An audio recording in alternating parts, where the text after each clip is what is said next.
हरिओम. योगदास श्री जय गणेश जोशी लिखित आध्यात्मिक पुलं, लेखक क्रमांक 53. वंगचित्रे या पुस्तकामध्ये पु ल यांनी भवभूती यांनी रचलेल्या उत्तर रामचरितम यातील वाक्यांश उद्घृत केला आहे. हा संपूर्ण श्लोक असा आहे: जीवत सुतात पादेषु नवेदार परिग्रहे मातृभिश्चिंत्यमानानां ते हिनो दिवसाः गताः. याचा अर्थ, वडिलांच्या चरणी त्यांच्या छत्राखाली असताना, नवीनच लग्न झालेले असताना, तेव्हा मातांचा काळजीपूर्वक सांभाळ करत असताना जे दिवस होते ते आता उरले नाहीत. श्री रामप्रभू सीता मातेला घेऊन अयोध्येला परत आल्यावर त्यांना वनवासात जाण्यापूर्वीच्या अयोध्येच्या आठवणी येत आहेत.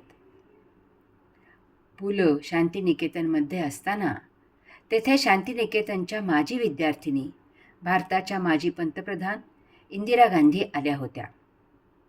तेथे आल्यावर त्यांच्या विद्यार्थिनी दशेमधील आठवणी जाग्या झाल्या. त्यावेळी लावलेले रोपटे आज मोठा वृक्ष झाला होता.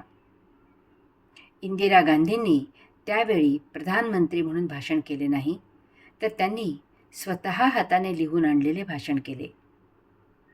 विशेष म्हणजे दौऱ्याची वेळ झाल्या क्षणी त्या कर्मयोगाला निघून गेल्या.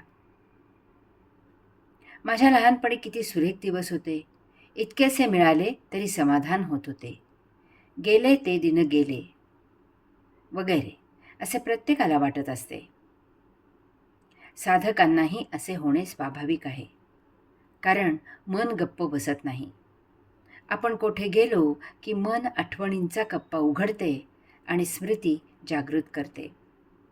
कल्पनांचा ढिगारा रचते, कारण मनाला वर्तमानात असताना भूतकाळात किंवा भविष्यकाळात रममाण व्हायचे असते.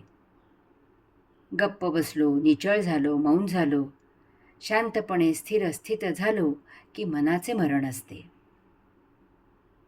यास्तव साधकांनी भौतिक स्मृतींना वेळीच लगाम घालावा आणि वर्तमानात जगावे. हरि ओम.